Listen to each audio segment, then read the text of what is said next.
Mga OA.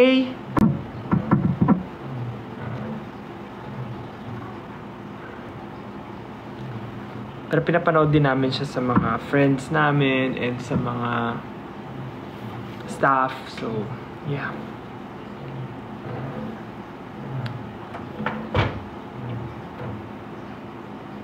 Yung isa doon, iba yung dahilan ng pag-iyak niya daw. Naiyak lang talaga siya.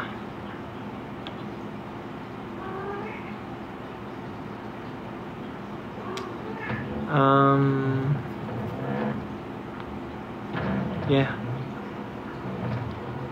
And then, ayun. So, sila dyan yung mga naka-receive na ng Surreal merch. Sana po ay nagustuhan yung aking merchandise and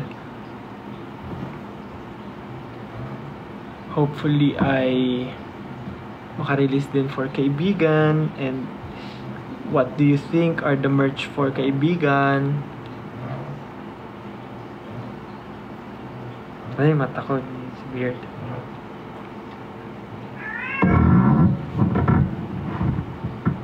Ayun.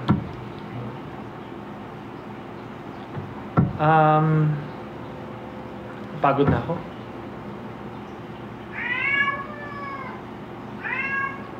Tim, come. Tim. Dito ka. Sama ka sa live. Tara, dali. Tara dito. Akit ka dito. Pakita ka, Tim. Jump. Dito, Tim. Ay, naman. Hello ka sila. Ay, dyan eh. Tim. Ito po si Tim. Hi, Tim. Hello ka sa live. Mabait yan si Tim. Malambing. Maya na. Ito ka muna. Tim po ang aking pusang itim. Kaya siya Tim. At maingay din siya at madaldal. Pero mabait siya. Pag tinawag mo siya, lalapit talaga siya. No. Uy! Ayan si Tim. So, okay. Yung concept po ng Kaibigan ay about sa kaibigan.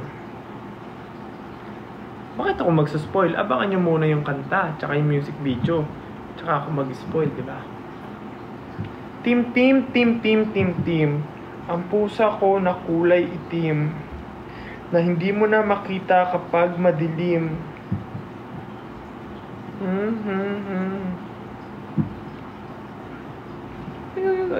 Ay. Sayaw ka na lang, sayaw ka. Ikaw may guy, gusto mo sumali? Grabe yung balahibo man. Oh.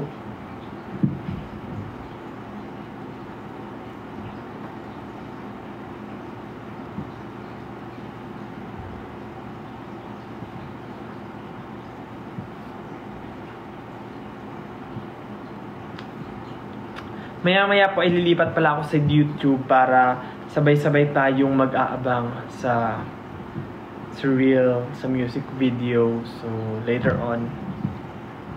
Pero dito muna tayo tambay and yeah.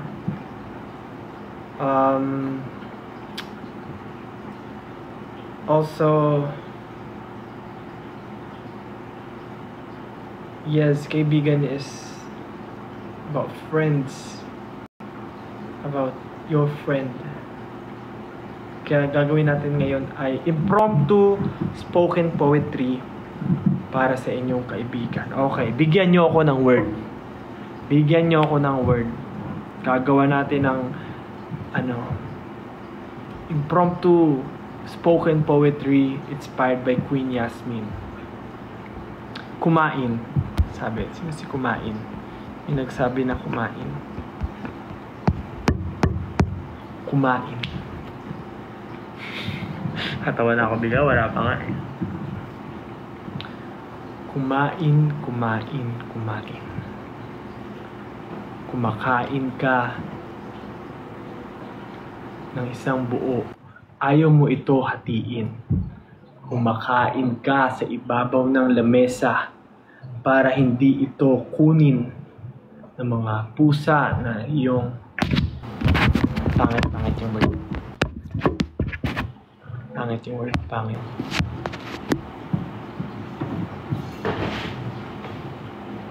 Magbasa tayo ng tweets. Ito na lang, magbasa tayo ng tweets. Sabi ni Ja Diary. Di ba ang bilis na mag-change ng mood? Ja Diary, susugal ka ba para sa walang kasiguraduhan o uusad na lamang ng hindi nalalaman ang katotohanan? Guys, sometimes we contemplate about our feelings towards our friends, whether we ask or we share, we confess our feelings to know the answer if you are same.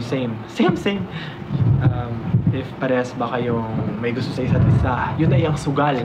Kasi paano kung hindi, edi or uusad ka na lamang ng you don't know if ano talaga yung pagtingin niya sa iyo. So but it's upon decision. It's on you whether you sugal or you usad, diba?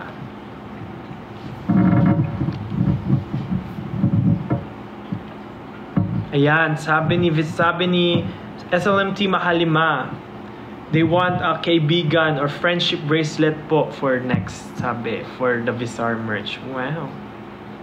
Ano pa? Oh. Sabi ni JCS, si Rem. Ngayon lang ako nakita ng MV na Midnight i-release.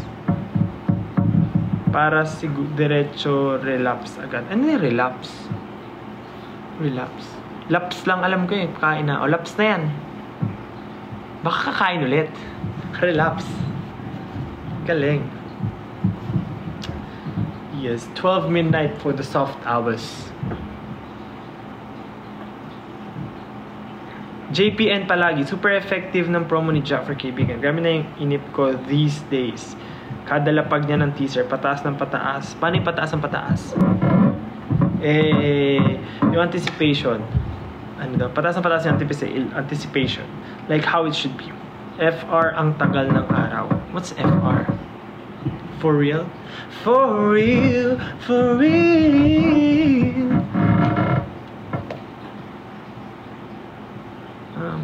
Sabi ni Ace Tweets, kabado talaga ako sa mga ganitong coloring sa MV. Hindi ko alam kung dapat ba akong kiligin o dapat akong maghanda sa twist.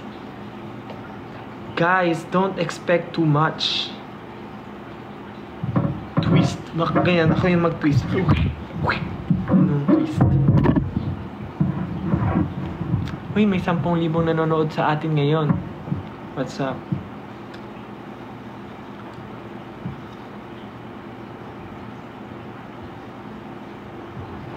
Oh, sabi ni Just Bujing, we don't say every day.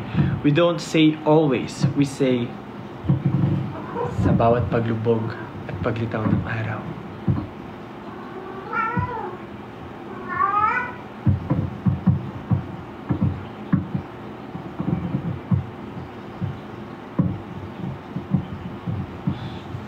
Yeah. Alam nyo, naliligo ako sa bawat paglubog at paglitaw ng araw. Okay.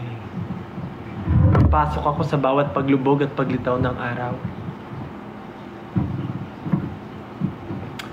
Sabi ni Chris Arin, magtropa talaga si girl and si Ja. Tapos dagdag si RJ sa picture. Then nagkagusto si girl si Ja rin.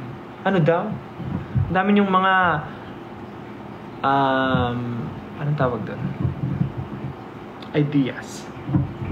Hala, kailan ko ata bumalik ng school.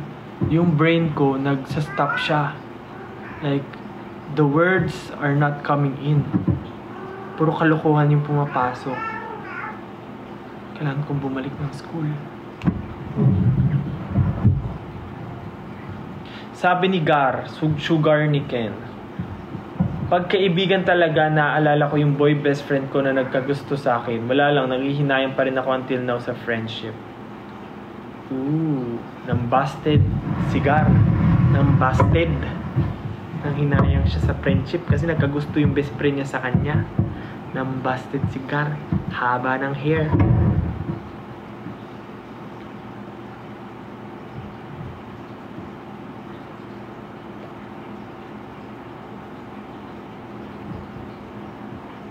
Tapos sabi, at may kasunod pa pala, ginudge ko agad siya. Tapos siya kusang umiwas nung nagka-BF ako. Malamang, may gusto siya sa'yo. At malamang iiwas siya kasi nagka-boyfriend ka na at may gusto siya sa'yo. Diba?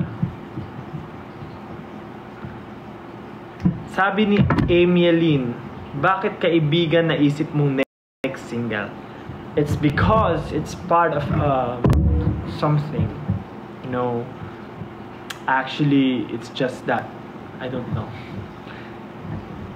I feel like I should release a Tagalog song. Yeah.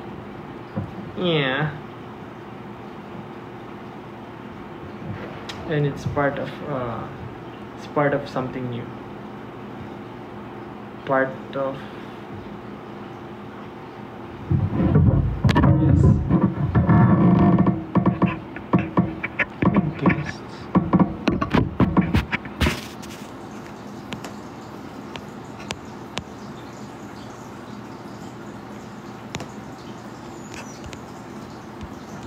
part of something new. I never knew that it could happen till it happened to me.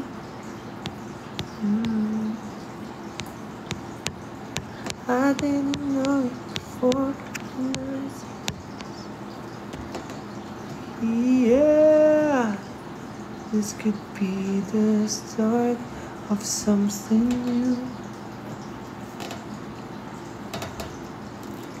Jalen, paano ako aamin mamayang 12 BF ko na yung best friend ko? Wala ka nang kailangan aminin.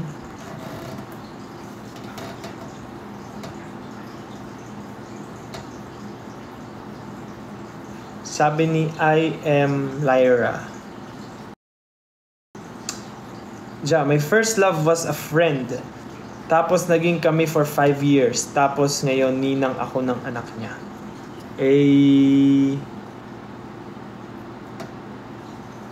Maganda kung pinangalan niya rin sa yung anak niya, no? Alam niyo, may ganun ako. Yung ex ko before, ninong ako ng anak niya. Pero that's like matagal na and hindi ganun, wala na, hindi naman 5 years yung relationship, so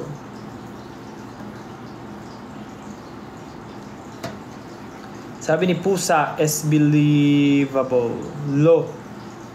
Paano ko aamin kung